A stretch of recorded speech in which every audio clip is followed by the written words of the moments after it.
Now, Russia's aviation regulator says that Moscow is planning to fly its tourists out of Cuba in the coming days and even suspend all flights until a jet fuel shortage eases. According to Moscow's Civil Aviation Authority, 2 major Russian airlines are helping evacuate its citizens from Cuba. The agency Rosaviastia said that Russia Airlines had revised its schedule to ensure the evacuation of Russian tourists currently in Cuba. Russia, owned by Russian aviation giant Aeroflot and Norwind Airlines, announced that they would suspend flights to the island and offer only one-way tickets out of the island to bring passengers home. I don't know really. It's not last flight because we have a lot of people here, Russia. Yeah, and I suppose company Russia will take them by definition. And I would like to tell more thanks of Cuban people. It's real people with strong and with good relation with Russia. Earlier, the Kremlin declined to comment on local reports claiming Moscow's plan to send oil to Cuba, but said that it is in touch with Havana and is even discussing what help it can offer. Cuba had itself warned international airlines that jet fuel would no longer be available on the island. President Donald Trump's administration has declared Cuba an unusual and extraordinary threat to U.S. national security while escalating pressure on communist-run island. Washington even warned that Havana will no longer receive oil from Venezuela, which is a critical lifeline for its energy supply, while threatening tariffs on suppliers including Mexico if they continue shipping fuel to Cuba. Notably, 2 Mexican Navy ships arrived in Cuba with more than 800 tons of much-needed humanitarian aid as the island nation reels under the impact of tighter U.S. sanctions.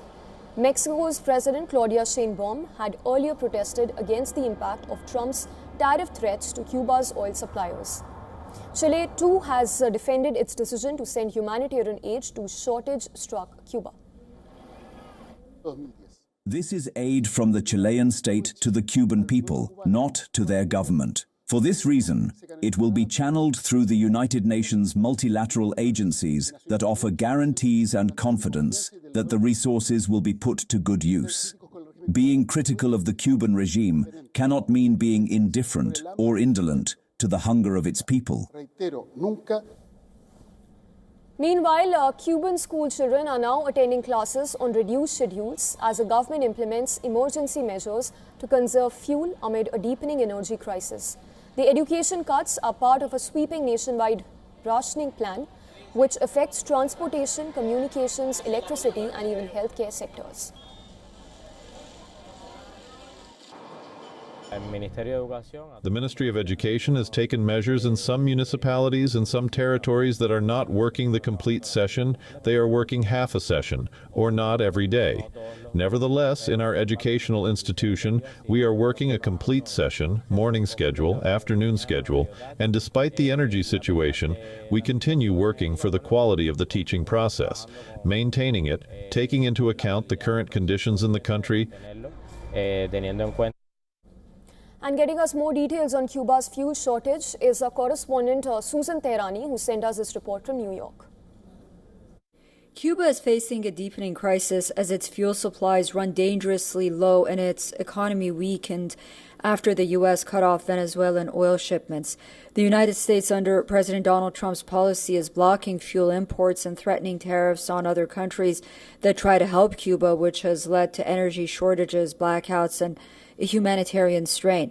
American policymakers, especially Senator Marco Rubio, known for a hard line on Cuba, could shape ultimately how Washington responds next, including whether to push for political changes in Havana or seek negotiations.